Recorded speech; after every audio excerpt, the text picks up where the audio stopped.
Beeper जो है तूफान के खतरात कराची के साहिल तक पहुंच गए। समुद्री तूफान और शदीद बारिशों में नुकसान से बचने के लिए आवाम ये एहतियाती तदाबीर इख्तियार करें।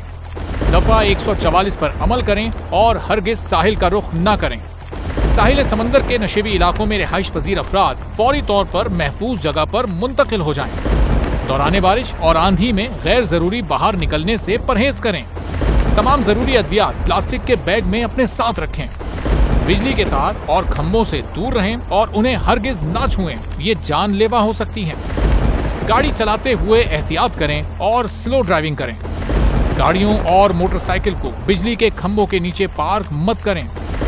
दरख्तों, साइन बोर्ड और पीएमटी के नीचे खड़े ना हों। जनरेटर या पानी की मोटर को गीला होने से हत्तुल इम्कान बचाएं। सिंध हुकूमत और एनडीएमए की जानिब से अवामी इमदाद के लिए हेल्पलाइन नंबर जारी किए गए हैं। आवाम से गुजारिश है किसी भी इमरजेंसी की सूरत हाल से निपटने के लिए स्क्रीन पर मौजूद इन नंबर्स पर फौरी राब्ता करें। आंधी और तूफान से बचने की दुआ। ए अल्लाह, इसे रहमत बना और इसे अजाब ना बना।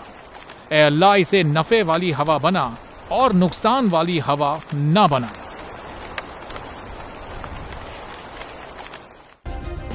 सब्सक्राइब करें और बेल दबाएं ताकि कोई खबर रह न जाए।